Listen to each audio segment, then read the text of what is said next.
Você sabe como o Evangelho chegou aqui no Brasil? Essa notícia de Cristo, as boas novas da salvação, sabe como isso chegou aqui? Lembra como foi? Porque importa saber isso, é bastante importante, faz muita diferença, é um conhecimento poderoso. Você entender e aprender com tudo aquilo que Deus fez para que a mensagem do Evangelho chegasse até nós, especialmente quando nós pensamos na reforma protestante. No último dia 31 de outubro, nós tivemos o nosso tempo de celebração, como protestantes evangélicos, dos 507 anos da reforma protestante.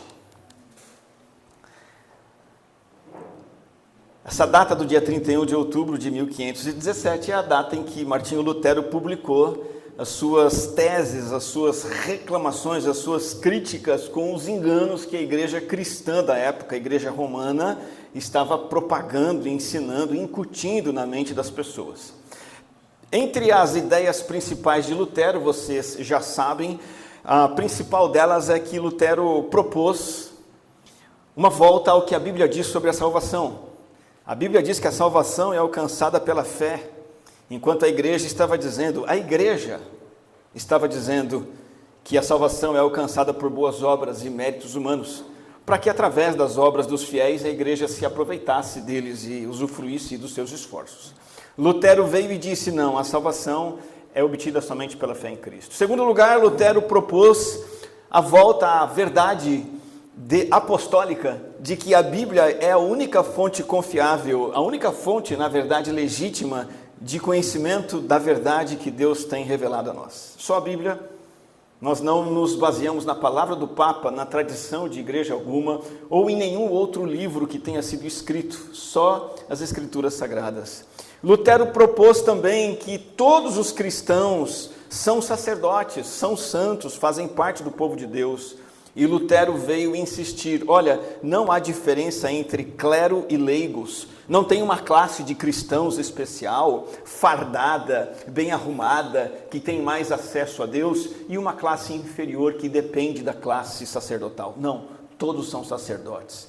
Quarto e último lugar, Lutero se revoltou e denunciou o comércio de indulgências, a venda de lugar no céu, uma prática pagã que a Igreja Católica adotou, a venda de um lugar no céu, a venda da salvação mediante um pagamento de uma oferta para a igreja. E junto com vários outros reformadores, dezenas de outros, muitos que vieram até antes de Lutero, essas ideias foram propagadas da Europa e explodiram por toda a Europa e mundo afora, e o protestantismo se espalhou mundialmente e chegou ao Brasil, trazendo o verdadeiro evangelho que traz vida plena. E então o que eu quero compartilhar com você hoje é de que maneira o protestantismo, tendo explodido há mais de 500 anos atrás, da Europa para o mundo, como essa mensagem, essa verdade chegou até nós aqui no Brasil. E eu quero olhar com você as chegadas do protestantismo no Brasil e aprender lições que são muito especiais para o nosso coração, lições que vão fazer toda a diferença para a nossa vida. E uma coisa central que eu quero ir trabalhando com você ao longo desse nosso tempo aqui é: será que nós hoje estamos vivendo a reforma protestante ou a deforma protestante? Será que nós estamos mantendo este legado? Qual tem sido a nossa parte nesse legado? Nós somos uma igreja reformada, não no sentido da categoria da igreja reformada, de fato nós não somos, mas no espírito da reforma. Será que ainda somos uma igreja que tem o espírito da reforma, ou estamos nos tornando uma igreja que deforma, uma igreja deformada? Isso é muito importante. E é importante que nós olhemos para como a mensagem da reforma de 500 anos atrás, que foi um resgate da mensagem do Novo Testamento, chegou até nós, para a gente se voltar para eles e manter esse legado, continuar carregando essa tocha. Primeira observação que eu trago, e você já percebe que essa vai ser uma mensagem um tanto quanto histórica, é os anos 1800, 1801 em diante, 1850, 1890. Alguém nasceu em 1800 aqui? Acredito que não, né? Foram o século único em toda a história em termos de expansão do trabalho missionário. Num nível mundial, os anos 1800 foram os anos em que o Evangelho alcançou o mundo de uma forma como nunca havia acontecido antes. Você faz ideia de qual seria o motivo? Só uma resposta possível. Só tem uma coisa que pode fazer a obra missionária avançar nesse império de trevas. Só tem uma coisa que faz com que o Evangelho alcance outras cidades, outros países, invada lugares que estão sob as garras de Satanás. Só tem uma coisa. Você sabe o que é? É a oração. A oração que parece algo tão inofensivo, como uma criança orando, algo tão frágil. Ah, que criatura doce fazendo uma oração. Uma criança dócil orando está realizando a atividade mais poderosa do mundo. E os historiadores dizem que foi a oração que fez com que os anos 1800 fossem os anos de grande expansão missionária. Inclusive foram anos ou o século em que o Evangelho começou a chegar aqui no Brasil, antes, durante e depois disso. E basicamente foi uma reunião de oração. Uma só. Mas não foi uma reunião de oração de 40 minutos. Não foi uma reunião de oração de 3 horas. Não foi uma vigília de oração de uma noite inteira. Foi uma reunião de oração que durou 100 anos. Você participaria dessa reunião de oração? Difícil, né? Você teria que nascer nela, ficar ali e morrer e não sair. Essa reunião de oração durou 100 anos porque orações começaram a ser feitas de hora em hora numa comunidade na Morávia, na Saxônia, atual Alemanha. Essa reunião de oração começou em 12 de maio de 1727. Foi uma vigília de oração que não parou. Claro que os fiéis intercessores iam se revezando, então uma pessoa passava um tempo ali na vigília de oração, ela saía, outros entravam e havia esse rodízio, e isso aconteceu, meus irmãos, durante mais de 100 anos. Em 1791, 65 anos depois do início da vigília, a pequena comunidade dos irmãos morávios havia enviado 300 missionários, 300, uma comunidade pequenininha, uma morungaba, talvez menor. Depois de 65 anos de oração, eles já tinham mandado 300 missionários até os confins da terra. E foi assim que o Evangelho chegou ao Brasil. Na verdade, 2 vezes o Evangelho havia chegado no Brasil antes dessa grande reunião de oração. Mas a partir dessa reunião de oração de 100 anos, o Evangelho chegou e aqui se instalou. Foram, na verdade, 6 chegadas. 1555, primeira vez que o Evangelho chegou aqui com os calvinistas franceses. Segunda, 1630, holandeses vieram para cá, trouxeram a mensagem da Reforma Protestante. Algumas centenas de anos depois, em 1824, alemães trouxeram a mensagem protestante para cá. Em 1835, os metodistas americanos. Em 1859, presbiterianos americanos trouxeram o Evangelho. E em 1867, nós batistas temos o orgulho de dizer que batistas vieram aqui para ficar. E o Evangelho chegou no Brasil. Antes da gente prosseguir, vendo um pouquinho sobre cada uma dessas chegadas, eu trago uma aplicação para a nossa vida em termos de reforma ou deforma. Por quê? Porque a reforma protestante também foi acompanhada, nutrida, fortalecida por oração. O trabalho missionário que levou a mensagem da reforma protestante mundo afora foi um trabalho realizado com oração. E será que nós somos uma igreja hoje, em 2024, comprometida com a oração? Ou estamos nos deformando ao invés de nos reformando nesse sentido? Nós sabemos que a palavra diz: muito pode, por sua eficácia, a súplica do justo. Tiago 5. Elias era homem semelhante a nós. sujeito aos mesmos sentimentos, e orou com fervor para que não chovesse sobre a terra, e por 3 anos e 6 meses não choveu. Depois orou de novo, e então o céu deu chuva, e a terra produziu os seus frutos. Que valor você dá à oração? Como você tem se envolvido com a oração? O quanto das suas orações têm sido orações missionárias? Essa semana você orou por algum povo que não conhece Jesus ainda? Essa semana você orou por alguém que ainda não conhece Jesus? Toda reforma espiritual depende de muita oração. Seja uma reforma íntima, uma reforma pessoal, uma reforma particular, seja num nível familiar, se é necessário e sempre é que haja reforma e mudança em nossas famílias, toda reforma eclesiástica e em nível mundial requer oração. E que esse seja o primeiro desafio, que a chegada do protestantismo no Brasil nos ensine a necessidade de você ser um intercessor. Talvez você tenha alguém na sua família que está longe de Deus. Talvez o seu coração se constranja e se entristeça com pessoas aqui em Morungaba, ou no sertão brasileiro, ou no oriente do nosso planeta, ou seja lá onde for, se não se sente inquieto, deveria se sentir. E essa inquietação deve se traduzir em oração por essas pessoas. Você vê na sua escola onde você estuda um monte de coisa triste, errada, ruim, deprimente. O que sua escola precisa é de oração. Talvez você veja no seu trabalho pessoas perdidas, dando trabalho, confusão. Você vê em todo lugar. E a primeira coisa que esses lugares precisam é da sua oração. Oração é o pontapé inicial de tudo. Nós não podemos ser uma igreja deformada que deixa de orar. Precisamos ser uma igreja reformada que ora para que o evangelho chegue para todo mundo.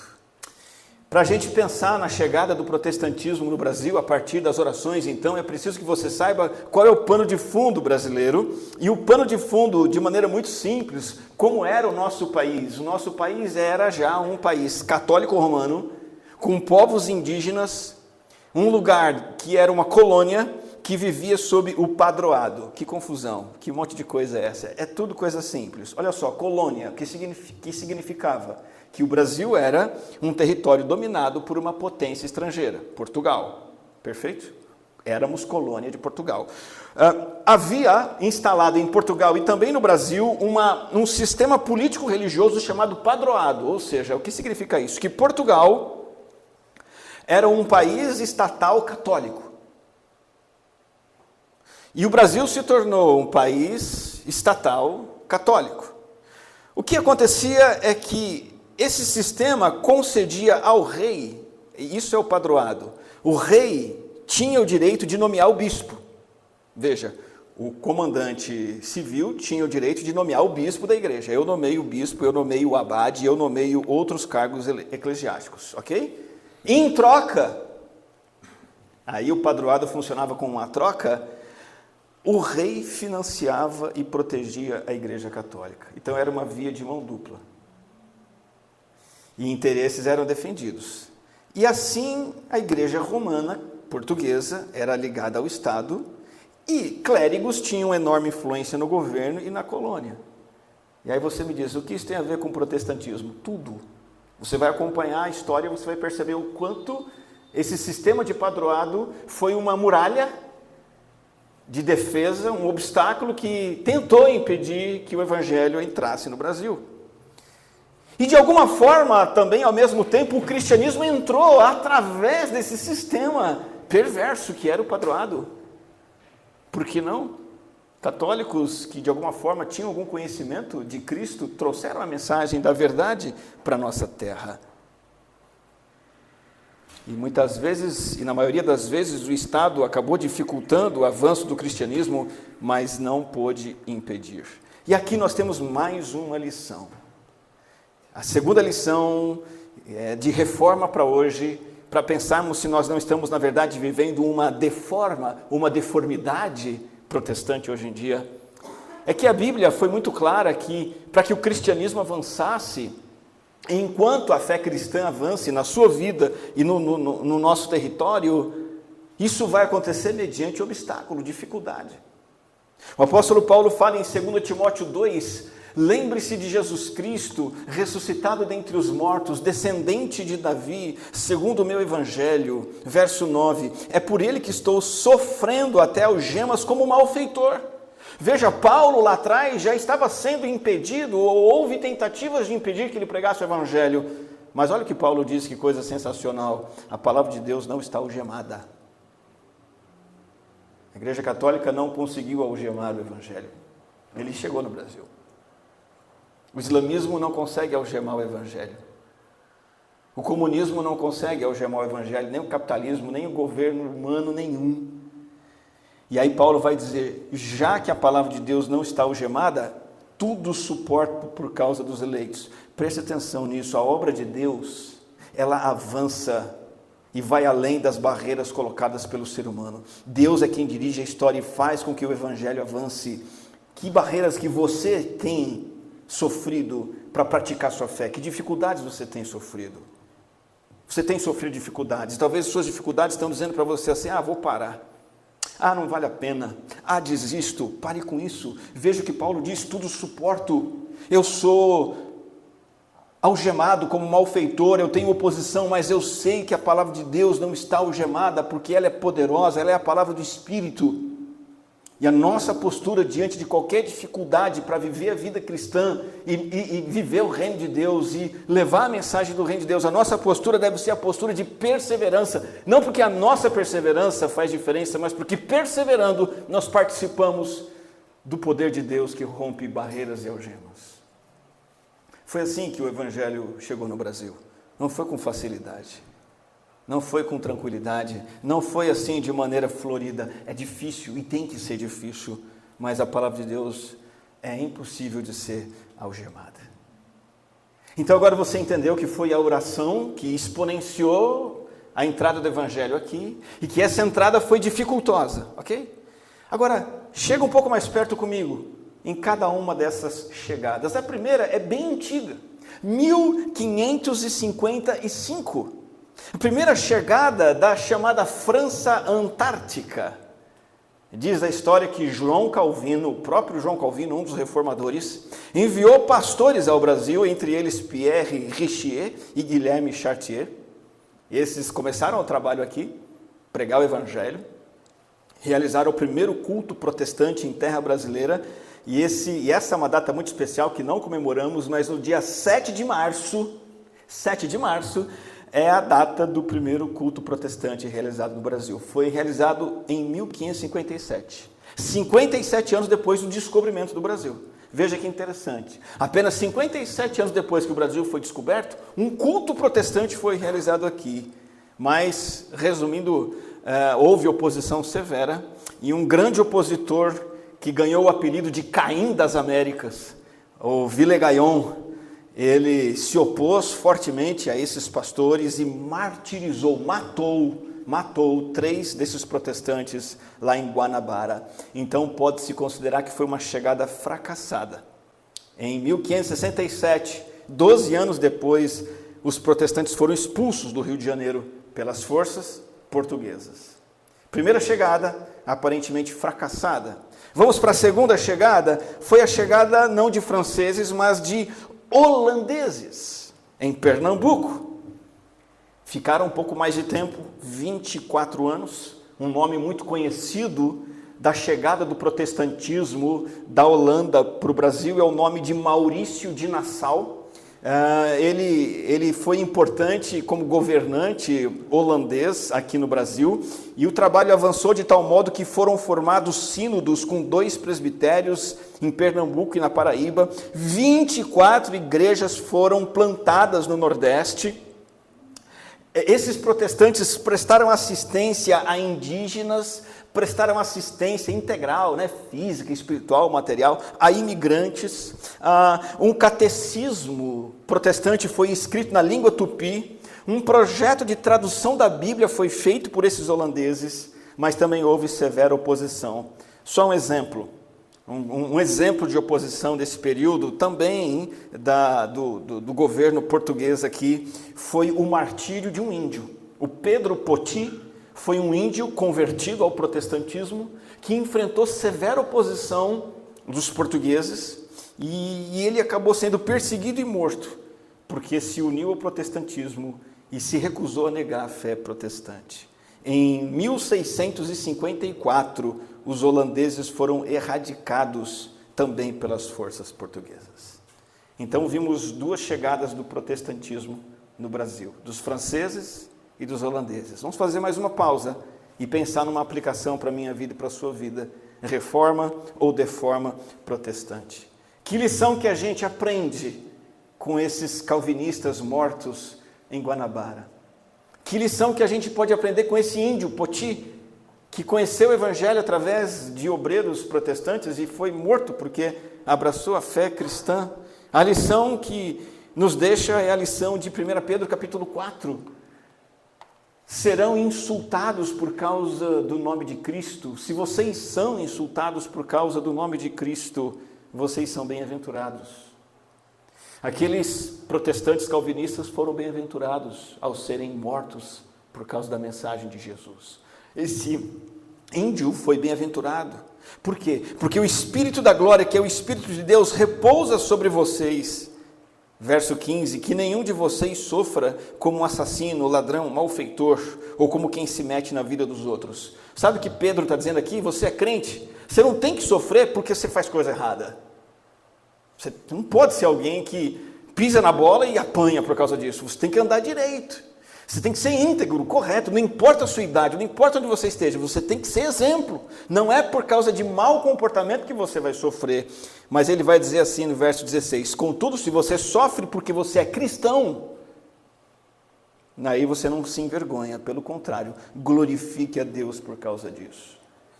Muitas vezes eu vejo que nós estamos vivendo uma era de deforma protestante na nossa vida, na nossa igreja. Cristãos padecendo porque eles incorrem em comportamentos errados, em corrupção, em pecados sexuais, em pecados da mentira, de vícios, de embriaguez. Que protestantes que temos sido, nos metendo em pecados que trazem mal sobre nós. O mal que vem sobre nós deve ser um só: o mal decorrente de sermos fiéis ao Senhor até a morte.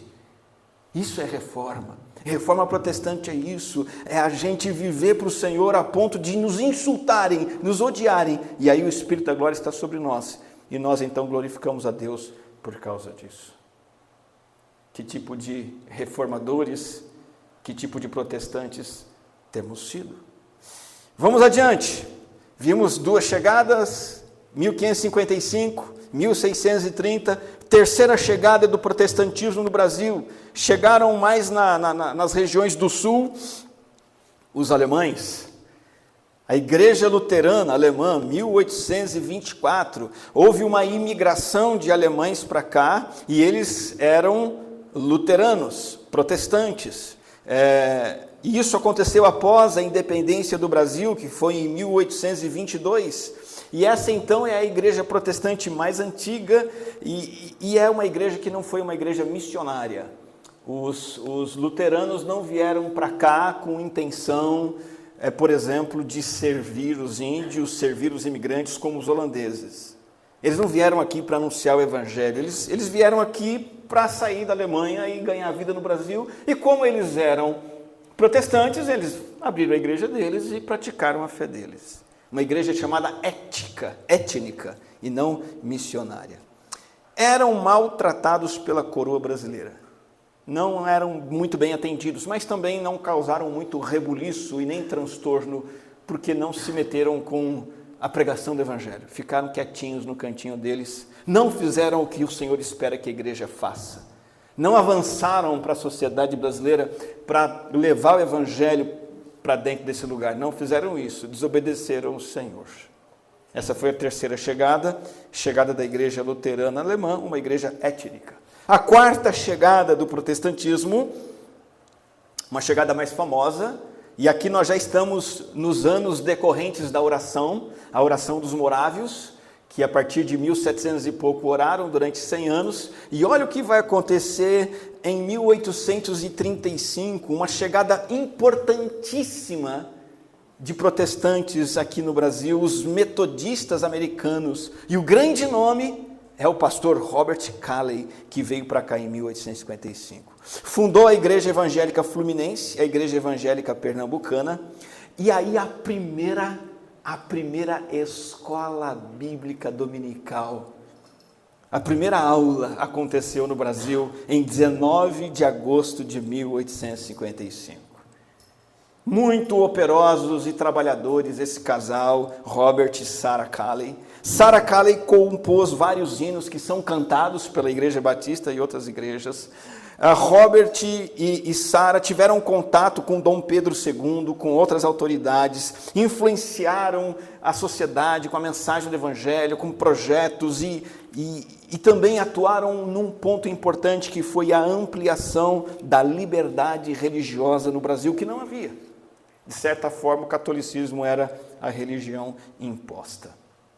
Olhando para os metodistas, trabalho extraordinário, um trabalho de se vincular na sociedade, de fazer diferença, ser sal e luz. Olhando para os alemães, uma igreja étnica, indiferente, que não queria nada com nada. Nós também trazemos mais uma lição para a nossa vida: reforma ou deforma? Somos uma igreja reformada ou uma igreja deformada? Temos que olhar para as diferenças entre igrejas étnicas e igrejas missionárias e aprender essa lição. Igreja, nós temos que sair das quatro paredes. A igreja voltada para si mesma deixa de ser igreja em pouco tempo, se torna, como diz a Bíblia, sinagoga de Satanás. A igreja voltada para o mundo, a igreja que cura as feridas do mundo, a igreja que leva a mensagem do Evangelho para o mundo, a igreja que sai para o mundo, é uma igreja saudável, abençoada, fortalecida pelo Senhor. A igreja que vai para as escolas fazer trabalho ali, a igreja que visita famílias carentes e leva doações, a igreja que acolhe refugiados, a igreja que bate na porta do vizinho para orar com o vizinho, a igreja que leva a mensagem do Evangelho na escola, a igreja que se importa em servir na sociedade, é uma igreja que tem saúde, porque a natureza da igreja é essa, um povo que recebeu o poder, diz Atos 1, quando o Espírito Santo desceu sobre nós. E é uma igreja de gente que é testemunha, não dentro de quatro paredes, mas em Jerusalém inteira, e depois na Judéia, e com Samaria e confins da terra. Quando o Espírito Santo está numa igreja, ela sai das quatro paredes. Entenda isso, e isso é uma igreja reformada. A igreja deformada é a igreja que fica dentro. O crente deformado é aquele crente que entra na igreja, fica ali dentro, tem aquele momento dele e sai sem noção de missão nenhuma. Ele sai da igreja para ganhar o dinheiro dele, ele sai da igreja para passar a semana fazendo as coisas dele, e ele não está nem aí para ganhar a pessoa que está ao lado dele para Cristo. Esse é um crente deformado, não reformado. O que o alcançou foi a deforma diabólica, não a reforma protestante. Porque ele está sendo um crente dentro das quatro paredes. E ele quer um Deus que o sirva. Ele quer uma religião que o abençoe. Será que nós não temos sido uma igreja batista, evangélica, de certa forma deformada nesse sentido? O Senhor quer derramar o Espírito Santo dele sobre você, sobre nós, para que nós saiamos das quatro paredes e levemos a mensagem para o mundo, como fez Robert Calley e sua esposa Sarah Calley. Como fizeram os holandeses, como fizeram os franceses, e como fizeram, meus irmãos, os nossos irmãos queridos presbiterianos. A próxima chegada, a quinta chegada do protestantismo no Brasil foi a chegada em 1859, principalmente de Simonton e Blackford. Ashbel Green Simonton e Alexander Blackford. O primeiro culto presbiteriano no Brasil aconteceu em 1860. Eles saíram da América, outros saíram da Europa para vir para o Brasil, para reunir pessoas aqui, para pregar o nome de Jesus e realizar cultos que honram o Senhor Jesus. E esse primeiro culto presbiteriano aconteceu em 1860. Em 1862, já havia os primeiros convertidos presbiterianos, e a primeira igreja presbiteriana foi organizada no Rio de Janeiro. O primeiro presbitério foi criado no Rio de Janeiro em 1865, um seminário presbiteriano foi fundado em 1867, foram chegadas e chegadas seguidas de trabalho árduo. Vamos pregar o evangelho, vamos trazer pessoas para cultuar, vamos abrir escolas, vamos organizar igrejas, sínodos. O Mackenzie, uma das escolas mais antigas que nós temos aqui no Brasil, foi organizada nesse período, em 1870, por George e Mary Chamberlain. Pessoas preocupadas em impactar a sociedade brasileira. E mais uma vez nós temos esse exemplo. O cristão protestante, reformado e não deformado, ele está o tempo todo preocupado em impactar o seu mundo com o bem, com a mensagem da salvação. Você e eu não podemos passar a nossa vida aqui nessa terra, meus irmãos, pensando em ganhar o nosso salário, comprar mais uma casa, abrir mais um negócio. Nós não podemos passar o nosso tempo aqui preocupados em ficar mais fortes, mais bonitos, e sermos engolidos por essa vida materialista e não cumprirmos o nosso papel de mostrar para as pessoas que há um Salvador e que essa vida vai acabar. E quando a gente partir dessa vida, nós vamos prestar contas e vamos adentrar a eternidade. E aí? Onde é que cada um de nós vai passar a eternidade?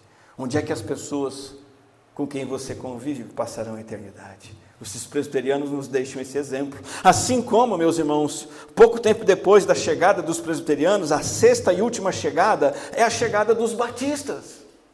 Um período de guerra civil fez com que cristãos batistas, também fugindo da guerra e também desejosos de fazer a obra missionária, trouxessem a palavra de Deus para esse lugar. 8.000 americanos vieram numa levada com o coronel William Norris. Em Americana, aqui do nosso lado, temos a primeira igreja batista, Santa Bárbara do Oeste, ali, né? A igreja americana em Santa Bárbara do Oeste, que é próximo de nós. Em 1871 foi fundada essa igreja, inclusive você pode visitar lá em Santa Bárbara do Oeste, tem lá esse prédio que foi construído, essa igreja étnica. O primeiro pastor batista brasileiro, olha que coisa interessante, quem foi o primeiro pastor batista brasileiro? Antônio Teixeira de Albuquerque. Sabe o que ele era? Padre. Como é que ele deixou de ser padre? Ele ouviu um pastor presbiteriano pregando o evangelho para ele. Então um presbiteriano evangelizou um padre e esse padre virou um pastor batista. Isso é protestantismo. Isso é a igreja que vive a reforma. O evangelho transforma vidas e o Antônio Teixeira de Albuquerque foi o primeiro pastor batista brasileiro. Então foi solicitado à junta de Richmond que 2 pessoas muito especiais viessem para cá, e foram eles o William e Anna Bagby e também Zacarias e Catherine Taylor. O casal Bagby e casal Taylor vieram em 1881, fizeram um trabalho extraordinário aqui, foram enviados a Salvador com o objetivo de alcançar o povo brasileiro, e em 1822, em um ano, a igreja desses irmãos tinha 70 membros. Hoje nós temos 5.000 ou mais igrejas batistas, da Convenção Batista Brasileira no Brasil. E tudo começou com a vinda desses americanos para cá, com a vinda desses casais para cá, com a conversão desse padre e com a verdadeira igreja reformada cumprindo o seu papel. Eu quero que você imagine uma cena, um homem acendendo um charuto e usando para acender o charuto dele uma nota de dólar pegando fogo. É o cúmulo da ostentação, não é? O cara que quer ostentar, ele pega lá uma nota de $100 pegando fogo e usa a nota de $100 para acender o seu charuto. Meus irmãos, um homem queimando algo de valor, desperdiçando dinheiro, ostentando, eu fico constrangido no meu coração. Será que não é isso que nós estamos fazendo com esse legado protestante? Queimando todo esse trabalho que você tem levado adiante. Quando você olha para toda essa história, e nós cobrimos aqui 500 anos, pontualmente, trabalhos que foram sendo feitos para que o evangelho chegasse no Brasil, quando a gente olha para isso, a gente cai em nós mesmos e pensa, e eu? O que é que eu estou fazendo? O que temos feito com este legado de homens e mulheres de Deus que trouxeram o evangelho para cá? Estamos desperdiçando o trabalho deles?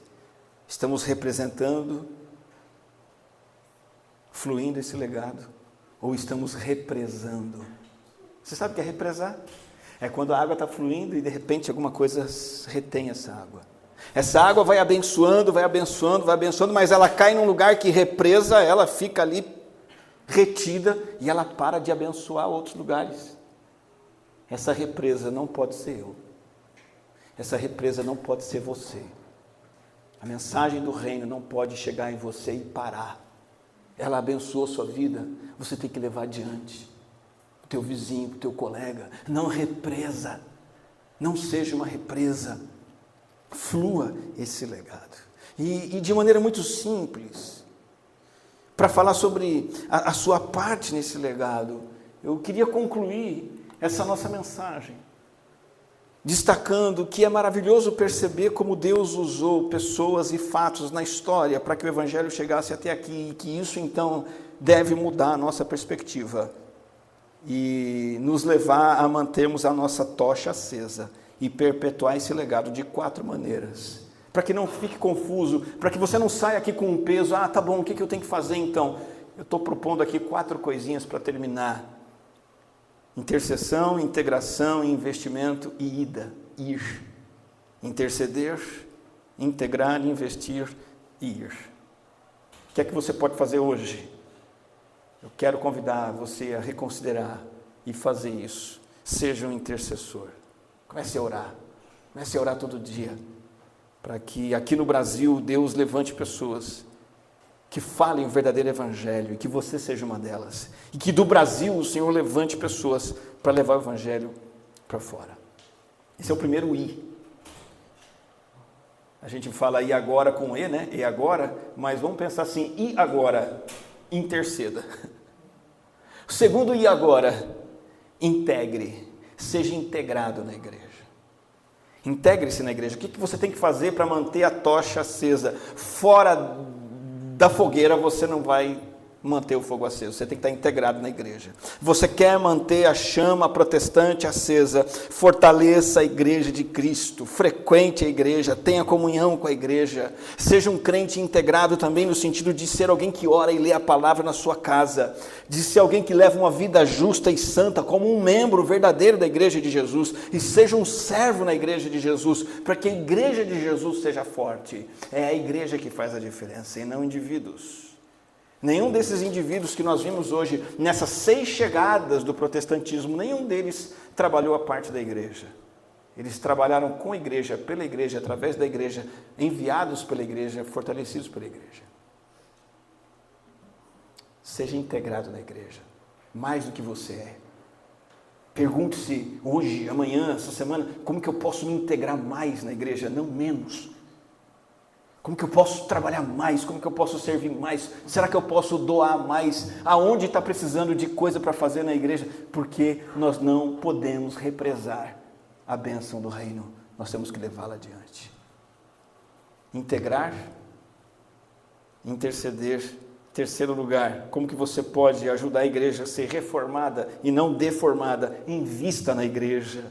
Invista dinheiro, invista financeiramente no trabalho da igreja e principalmente no trabalho da obra missionária. Tudo teve um custo financeiro que foi pago pelo povo de Deus. A vinda de um navio, a vinda de pessoas e projetos e materiais, produção de literatura. Nessas 6 chegadas do protestantismo, para que o evangelho chegasse até você hoje aqui, investimento financeiro foi feito. E agora cabe a você continuar fazendo esse investimento financeiro para que esse evangelho continue sendo levado adiante. Você quer saber como manter a tocha da reforma protestante acesa? Interceda, integre, invista. E o último I, e agora? E agora é hora de ir. E agora é hora de você ir. Por onde for, ir. E deixa eu explicar isso aqui. Tem 2 jeitos de ir. Por exemplo, os mais novos. Amanhã você tem que ir para a escola. Certo? Certo. Você pode ir ou você pode ir. Mas qual a diferença? Toda. Você pode ir para a escola porque você tem que ir. Ou você pode ir para a escola amanhã com uma missão. Percebe a diferença? O crente não é alguém que simplesmente vai. Ele vai. Não é só ir, é ir para representar o nome de Cristo, levar o nome de Cristo, ir por onde for e acima de tudo, e no centro de tudo, anunciar o que? João 3,16. Ir com isso nos lábios, ir com isso no coração. Por onde eu vou, eu levo isso no meu coração, nos meus lábios e na minha vida. João 3,16. Porque Deus amou o mundo de tal maneira que deu seu Filho unigênito, para que todo que nele crê não pereça, mas tenha a vida eterna. Se você for com isso no coração, nos lábios, você está indo com uma missão. Se você for sem isso, você está indo à toa, você está só indo. Percebe a diferença entre ir e ir? Por onde você for, vá com o Evangelho na sua vida. Um humorista disse para um cristão: quanto você acha que eu tenho que odiar você, se você sabe e crê que Jesus é o único caminho para o céu e não me conta? Percebe? Quanto eu tenho que te odiar se você tem a mensagem da salvação eterna e você não conta para mim? Imagine que na volta de Jesus, de alguma forma você vai ter ao seu lado as pessoas com quem você conviveu na terra. Familiares, amigos. Jesus está voltando, você vai para o céu, você olha para o lado, você vê pessoas perdidas. E elas dizem para você: Daniel, a gente trabalhou junto, a gente estudou junto, nós jogamos futebol juntos, conversamos na calçada. Você não teve coragem de me falar sobre Jesus, e agora? Para onde a minha alma vai? E você responderia o quê? Eu não queria dar uma de fanático religioso. Eu achava que você ia rejeitar. Eu estava preocupado em ser uma pessoa legal. Percebe? O que é ir? É ir até as pessoas com a mensagem da salvação. Elas precisam ouvir. Porque Deus amou o mundo de tal maneira que deu o seu Filho, para que todo aquele que nele crê não pereça, mas tenha a vida eterna. Que nós possamos ser pessoas reformadas na palavra e não deformadas. Que sejamos marcados pela reforma protestante, não pela deformação protestante. Vamos orar. Senhor, aqui estamos reunidos neste domingo, celebrando e nos lembrando dos feitos do Senhor na história, e preocupados, ó Deus, em que o Teu reino venha em nossos dias também. E nós sabemos que Ele virá através do Teu poder, atuando através de nós. Nos colocamos em Tuas mãos, ó Deus, para ser o povo que faz a Tua obra, com perseverança, com paciência, em fraqueza, temor e tremor, mas em fidelidade, confiando no Senhor. Nós sabemos, ó Deus, que isto é o resumo e a essência da vida e da história e o significado da existência, essa realidade de que o Senhor, ó Deus, nos amou. O Senhor amou este mundo de tal maneira que enviou seu Filho aqui nessa terra. E embora todos estão destinados a perecer e morrer sob condenação pelos seus pecados, aqueles que crerem no Teu Filho experimentam uma vida nova e têm a vida eterna. Que nós possamos viver esta vida que é eterna e levar esta vida eterna a este mundo. Que o Teu reino venha, que o Teu poder se manifeste em nós e através de nós. Em nome do Senhor Jesus. Amém.